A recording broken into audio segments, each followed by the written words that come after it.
definisi pada konstruksi while di sini, konstruksi while ini adalah merupakan konstruksi pengulangan yang jumlah perulangannya itu bergantung pada suatu kondisi logika tertentu, di mana bentuk umum konstruksi while ini adalah sebagai berikut. Yang pertama itu ada while-nya kita ketikkan, kemudian dalam kurungnya itu ada boolean expression-nya, lalu buka kurung kurawal, di bawahnya ada kode bloknya dan titik koma, kemudian tutup kurung kurawal. Di sini ada komentar juga akhir dari konstruksi while. Ini adalah bentuk umum dari konstruksi while. Jadi, langkah-langkah pada proses perulangan while ini meliputi beberapa langkah-langkah. Yang pertama, sistem akan memeriksa boolean expression. Lalu, jika nilai boolean expression adalah true, maka kode blok akan dieksekusi. Jika tidak, maka kode blok tidak akan dieksekusi. Lalu, jika di dalam kode blok terdapat pernyataan kondisi yang menyebabkan proses harus keluar dari blok while, maka proses akan keluar dari pengulangan, meskipun boolean expression bernilai true. Nah, while ini mempunyai beberapa kelebihan. Yang pertama itu ada fleksibilitas dalam kondisi. While memberikan fleksibilitas untuk terus menjalankan blok kode selama kondisi tertentu terpenuhi. Nah, ini sangat berguna jika jumlah literasi tidak diketahui sebelumnya. Yang kedua ada efisien untuk validasi input. While sering digunakan untuk memvalidasi input atau menunggu kondisi tertentu. Yang ketiga ada mudah dikombinasikan dengan operasi dinamis. While sangat cocok untuk algoritma yang bersifat dinamis, seperti simulasi, kalkulasi matematis, hingga kondisi stabil, atau traversal struktur data. Nah, yang terakhir ada menghemat memori. Dibandingkan dengan beberapa implementasi rekursif, while lebih hemat memori karena tidak menggunakan stack call tambahan. Baiklah, di sini saya ada contoh sederhana dari program while. Di sini saya akan menjelaskan codingannya per barisnya. Pertama di sini ada package pkg while titik koma. Ini merupakan kode yang digunakan untuk menyatakan bahwa program ini sekarang berada dalam package yang bernama pkg while. Kemudian di bawahnya yaitu terdapat import javax.swing.gOptionPaint titik koma. Ini merupakan kode yang gunanya untuk mengimpor kelas gOptionPaint dari library javax.swing untuk menampilkan dialog input dan juga output. Kemudian di bawahnya lagi ada public class while. Ini adalah kode yang digunakan untuk mendeklarasikan kelas while sebagai kelas utamanya. Di bawahnya lagi terdapat public static void main dalam kurung string buka kurung siku tutup kurung siku args. Ini merupakan kode yang merupakan metode utama yang akan digunakan untuk dieksekusi saat programnya dijalankan atau dilakukan. Kemudian di bawahnya ada string nilai sama dengan gOptionPaint.showInputDialog. Dan dalam kurungnya itu ada 0, masukkan nilai awal perulangan dari 1 sampai 15. Ini merupakan kode untuk menampilkan dialog input kepada pengguna untuk memasukkan nilai awal sebesar rentang dari 1 sampai 15. Di bawahnya lagi terdapat intn sama dengan integer.parseInt dalam kurung nilai. Ini merupakan kode yang berfungsi untuk mengonversi input yang berupa string menjadi bilangan integer. Di bawahnya terdapat fungsi while dalam kurung true.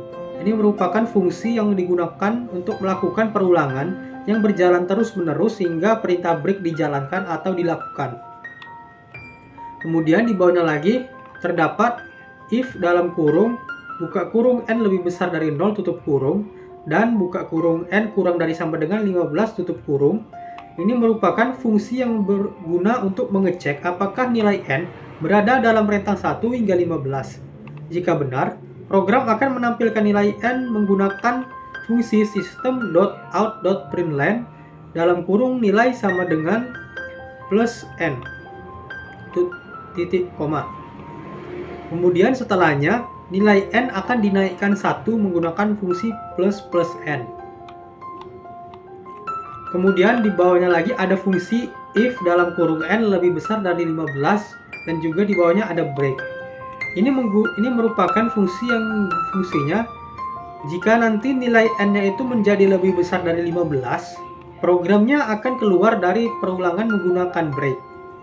Kemudian jika kondisinya tidak valid, di bawahnya terdapat juga fungsi else buka kurung kurawal system.out.println dalam kurung di dalam petik nilai tidak valid dan di bawahnya ada break.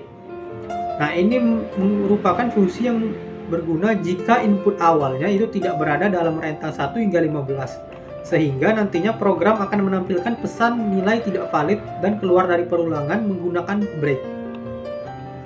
Kemudian di bawahnya lagi ada tutup kurung kurawal yang berfungsi untuk menutup blok perulangan while dan juga metode mainnya. Kemudian di sini contoh kasus alur eksekusinya, misalnya kita menginputkan 8 di sini. Program akan membaca inputan dan mengonversinya menjadi INTN sama dengan 8 di sini.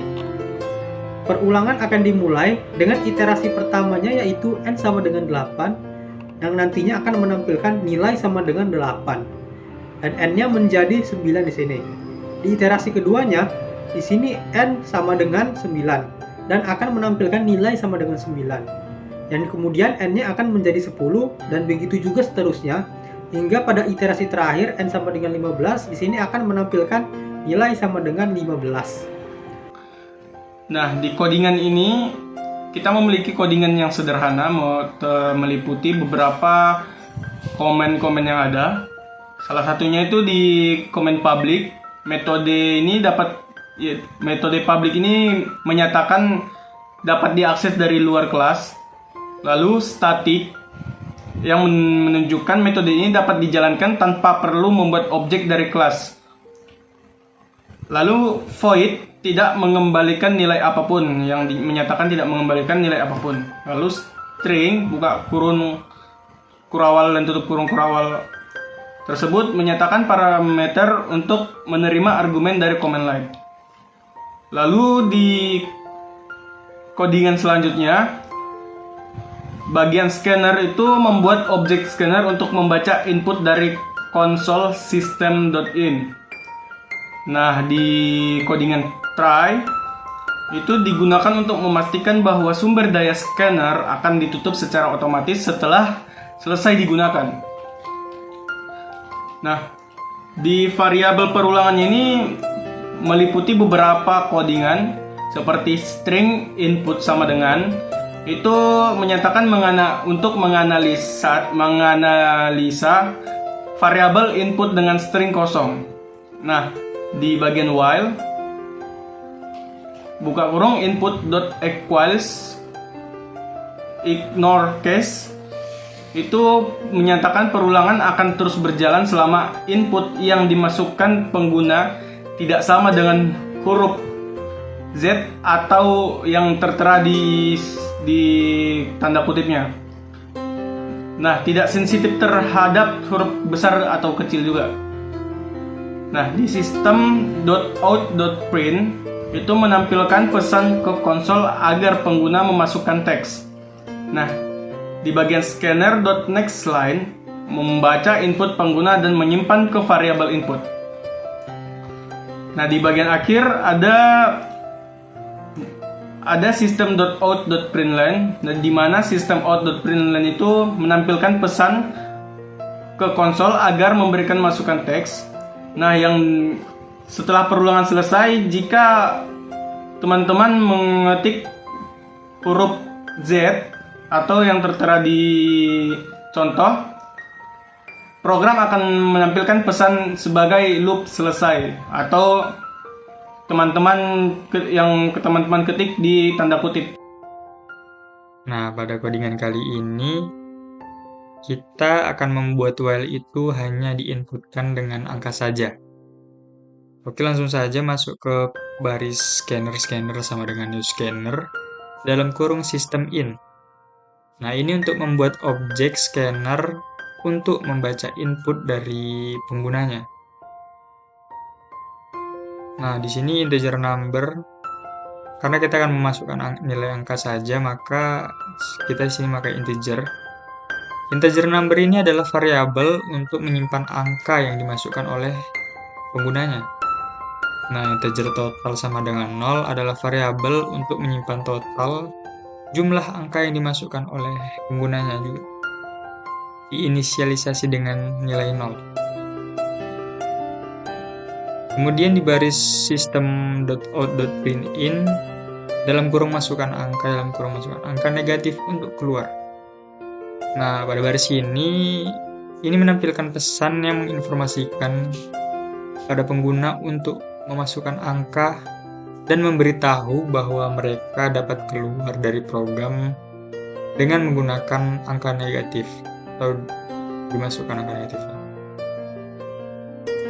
Pada perintah while dalam kurung true ini adalah loop yang akan digunakan atau terus berjalan selamanya hingga kondisi tertentu tercapai untuk keluar. Kemudian ada if dalam kurung scanner.hasNextIn dalam kurung. Ini berguna untuk mengecek apakah input berikutnya yang dimasukkan oleh pengguna adalah sebuah integer atau angka. Kalau hasNextIn mengembalikan true, berarti input yang dimasukkan adalah angka yang valid. Program akan melanjutkan untuk membaca angka tersebut dengan nextIn. Kemudian masuk ke if dalam kurung number lebih kecil dari 0. Ini berfungsi untuk memeriksa apakah angka yang dimasukkan itu negatif. Nah, maka dari itu di sini kan ada dalam kurung kurawal break. Nah, itu jika angka negatif yang dimasukkan, program itu akan keluar dari loop dengan menggunakan break itu. Kemudian di baris total tambah sama dengan number. Ini jika inputnya itu adalah angka yang valid atau positif, angka tersebut akan ditambahkan ke variabel total itu. Nah, ini di sini ada else. Jika input bukan angka, misalnya itu huruf atau karakter lainnya, program akan masuk ke blok else ini. Di sini ada system.out.printin dalam kurung input tidak valid. Masukkan angka. Ini untuk program menampilkan bahwa pesan itu memberitahu penggunanya bahwa inputnya itu tidak valid. Di sini ada scanner.next dalam kurung. Fungsi ini digunakan untuk membaca dan membuang input yang tidak valid. Ya, kayak tadi itu huruf atau karakter yang lain. Nah, ini memungkinkan program untuk melanjutkan tanpa berhenti. Kemudian ini masuk ke baris system.out.printin. Dalam kurung itu total dari semua angka yang dimasukkan adalah plus total. Nah, setelah keluar dari loop nanti, ketika pengguna masuk angka negatif, nah itu program itu akan menampilkan total jumlah dari angka-angka yang telah dimasukkan oleh pengguna. Nah, pada baris scanner.close ini itu untuk menutup objek scannernya, untuk membebaskan sumber daya yang digunakan oleh scannernya ini. Nah, ini adalah praktik yang baik untuk mencegah kebocoran sumber daya.